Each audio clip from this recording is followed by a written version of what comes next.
CM అయిపోయిండు, simple గా కానొస్తుండు, కుర్చీలో కూర్చుండు, కూల్ అయిపోయిండు అనుకుంటుర్రేమో. అదే స్టైలు, అదే స్వాగు, అదే ఊపు, అదే హుషారు అన్నట్టు చేస్తుండు విజయ్.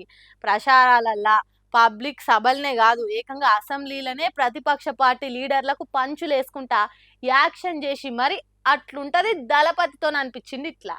ఇన్ని రోజులు ఫ్యాన్స్ కు టాకీస్ లో సినిమా చూపించి టాప్ లేపిన కదా, ఇప్పటి సంది అపోజిషన్ వాళ్ళకు అసలైన సినిమా చూపిస్తా అని గట్టిగానే డిసైడ్ అయినట్టున్నాడు సీఎం విజయ్. అసెంబ్లీలో కూడా అదే హుషారు చూపిస్తున్నాడు. ఇక గవర్నర్ ప్రసంగానికి ధన్యవాద తీర్మానం మీద తమిళనాడు అసెంబ్లీ నడిచింది అలా. ఇక ఒక ఫ్లోలో అన్ని ముచ్చట్లు ముంగటేసుకుంటా అంబేద్కర్ కామరాజ్ సిద్ధాంతాలే మాకు స్ఫూర్తి, సమాన అవకాశాలు, సామాజిక న్యాయం మీద మాకు ప్రతిపక్షాలు పాయింట్లు చెప్పే అక్కరే లేదా అనుకొచ్చిండు.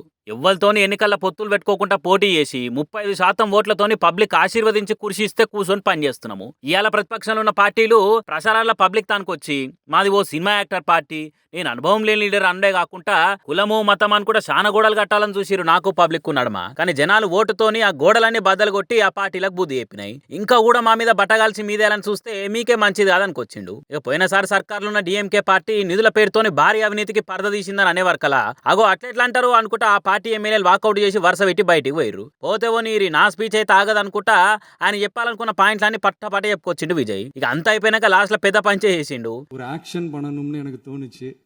எல்லாரும் போயிட்டாங்க. இல்ல பர்மிஷன் பண்ணலாமா? இப்பவும் பண்ணலாம், ஒன்றும் தப்பு இல்லை. ఎలక్షన్ టైంలో మాజీ సీఎం స్టాలిన్ చేయితో ఇట్లన్న యాక్షన్ నే అసెంబ్లీ లిమిటెడ్ చేసి ఇచ్చి పడేసిండు. ఇక దీన్ని చూసి అసెంబ్లీలో ఉన్న టీవీకే పార్టీ ఎమ్మెల్యేలు మా దళపత మజాకా అనుకుంటా సప్పట్లు కొట్టి సంబరపడ్డారు. దాంతో ఈ వీడియో ఇంటర్నెట్ లో కూడా ఇరుగా మరగా తిరగబట్టింది పోరి.